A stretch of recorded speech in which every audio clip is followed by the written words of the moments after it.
خب میریم سراغ یکی از مباحث جذاب فیزیک توی بلندر.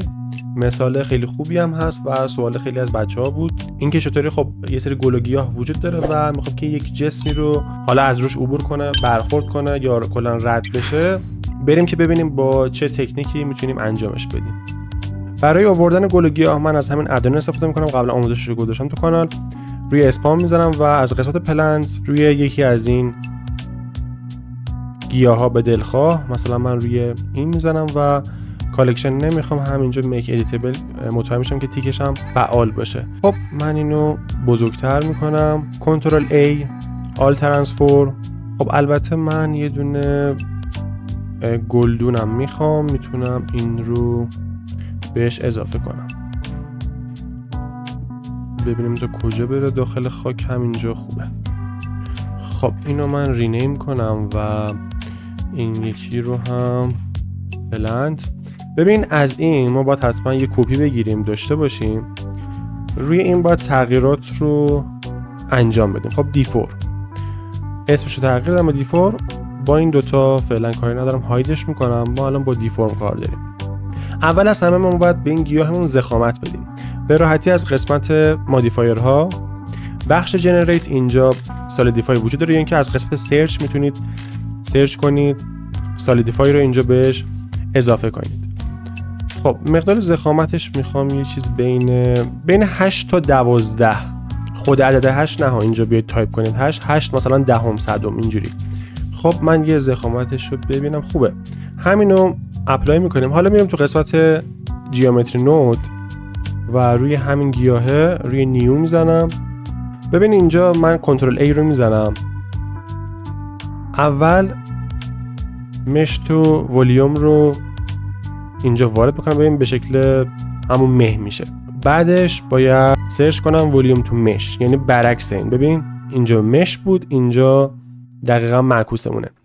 و اینکه اینو میتونم روی اماونت بذارم، مقدارش رو حالا باید تست کنیم ببینیم چقدر الان لازم داریم. 50 تا باشه. ببین ببین مثلا اینجاش که الان قطع شده، اینو من اگه بکنم 100 یا اینو 150 کنم، ببین این قسمتی که قطع شده ببین الان وصل شد. خب اینو شما باید با این اعداد و ارقامش بالا پایین کنید و ببینید که کامل به هم وصل شده باشه. اینو پس به این موضوع دقت کنید. بچه‌هایی که ویدیوی کانال من رو دنبال می‌کنن میدونن که این مشابه همون ویدیوی برج آزادی که میمدیم از برج قالب میگرفتیم، اینم مثل همونه و میخوایم که روی این گیاهمون روی این بایندش کنیم، ادغام بشه روی گیاهه که میخوایم هر فیزیکی روش اعمال کنیم به خوبی روی این بیفته. یعنی دلیل اینکه این کار رو انجام میدیم برای اینه. این قالبی که میخوایم روش بذاریم و خب خیلی قشنگتر تشخیص میده. من این قسمت رو اپلای میکنم. حالا باید بیایم این مش رو سبکتر کنیم، بنابراین میام اینجا دسیمیت رو سرچ میکنم و روی همین میذارمش، مثلا مقدار 2 اوکیه و این رو هم اپلای میکنم. خب الان باید این گلدونی که اینجا داریم رو براش شناسایی کنیم که این قسمت من وارد وایر فریم بشم بهتر ببینم. اینجا این قسمت باید وصل بشه داخل خاک دیگه. من از اینجا قسمت ورتکس ها یه ورتکس گروپ میسازم و روی اساین میذارم. حتما یادتون نره که روی گزینه اساین بزنید و بعد از این میرم توی فیزیک بهش پارچه رو میدم. ببین الان پلی کنم این میفته. بعد بیام پایین قسمت شیپ و گروپی که براش تعریف کردم رو بزنم. ببین میفته پایین. این گلدون هم میتونم از بخش فیزیک بهش کالیژن رو بدم که بشناسه، ببین برخورد کنه به گلدون، چون اگه این نباشه این ازش رد میشه، خب میفته پایین. پس ما کالیژن رو میدیم. البته باید بیک هم بگیریم ما که این رو به عنوان یک جسم بشناسه. اما خب تنظیمات فیزیک پارچه رو باید درست انجام بدیم. از این بخش من تیک اینترنال رو میزنم روی همین آپشنی که وجود داره. یه خورده میاد سفت‌ترش میکنه ولی خب کافی نیست. مثلا یه گیاه پژمرده است که داره میفته و باید بیم از قسمت استیفنس یا همون سفتی مثلا این هم باید تست کنیم ببینیم چه عددی بهش نیاز داره. من روی 100 میذارم ببینم چه جوریه. ببین الان خب اوکی تره ولی روی 500 میذارم.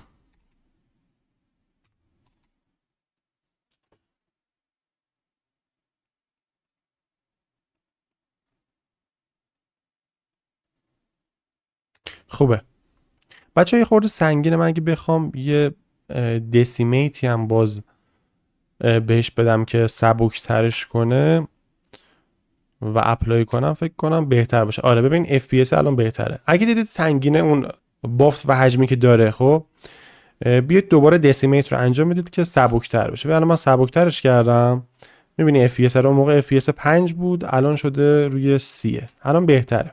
اینم براش انجام دادیم. الان میمونه اون ادغام کردنه. ببین روی این گیاه، الان من پلی کنم این گیاه تکون نمیخوره. خب همون فیزیک بعد روی این انجام بشه. خب من میتونم روی این بزنم. خب اینم میتونم آن هایت کنم که ببینم. ببین روی پلنت هم روی گیاه هم. این هم از بخش مودیفایرها. قسمت دیفورمه.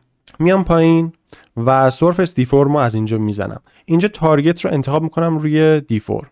ببین من روی پلنت هم، ولی خب تارگت و هدف رو روی این بالاییه میزنم که اینجا روش انجام بشه. و حتما بچه روی فریم 0 باشید. بذار یه بار دیگه من انجام بدم که شما ببینید. البته خب من بایند رو نزده بودم، ولی کلا روی 0 باشید چون باید یکی باشه. خب وسطاش این کار انجام بدید نمیشه و خوب جور در نمیاد. خب حتما بایند رو میزنید با همین تنظیماتی که داره. الان من پلکی کنم، خب این رو باید هایت کنم. ببین الان من اینجا گیاه رو دارم. خب فیزیک گیاه رو دارم. ببین خیلی نرم و عالی. یعنی نیازی نیستش که ما اون دسیمتری که انجام دادم، خب نیازی نبود اون همه مثلا پالیگون داشته باشه. از این بخش میتونید ببینید دیگه اینجا فیس و ایج و ایناشو تا میتونید پس دسیمیتش کنید، اون حجم پالیگوناشو سبکتر کنید. نیازی نیستش که سنگین باشه. میتونم یک جسمی رو بیارم به دلخواه، هر چی میتونه باشه. برای اینکه این کره این گیاه رو بشناسه، این هم باید یک جسم در نظر بگیره. از قسمت فیزیک من بهش کالیژن رو میدم و روی اتو کی فریم میزنم. حالا اسپیس رو میزنم که پلی بشه. ببین نوار تایملاین پلی میشه و در حین اینکه پلی میشه من جی رو میگیرم و حرکتش میدم. خب ببین اینجوری. نتیجه اصلی بعد از اینکه ما انجام دادیم میتونیم مشاهده کنیم. خب حالا اینکه بخواد شدت مقاومت گیاه چقدر باشه، اون دیگه از قسمت فیزیک. این دیفورم. ببین اینجا که من روی 500 گذاشتم اون میزان سفتی. اگه میخواید مثلا خیلی شلتر انجام بشه، اینو میتونید کمتر کنید. مثلا من اینو بذارم روی 100 باشه، ولی خب یک بار دیگه باید بریم و یک بیک کلی هم بگیریم. ببین یه بار که میره یه بیک میگیره، ولی خب ما این بخش از قسمت کش باید یه بیک هم بگیریم که دیگه با خیال راحت. الان پلی کنم. ببین الان شلتره اون مقاومتش. خب ببین اینجا بذار بره. من داشتم مثلا اینجا رو میزدم، خیلی وسط نبود. بذار من یه دیلیت بیک کنم، کی فریم رو اینجا حذف کنم، از نمای بالا انجام بدم بهتره. این اینجا باشه و اینجا. خب ببین از هر طرف میتونیم این انیمیشن رو انجام بدیم. ببین آخرش گیر کرد. ببینیم چجوری شد. آها الان باحال‌تره. ولی خب ما چون اون سیفتی رو آوردیم پایین، دیگه گیاه نابود شد. پس میتونید اون مقاومتش رو از اینجا از قسمت دیفورم بیاید و کم و زیاد کنید و باش تست کنید. کلا باید بیاید و آزمون و خطاش رو انجام بدید.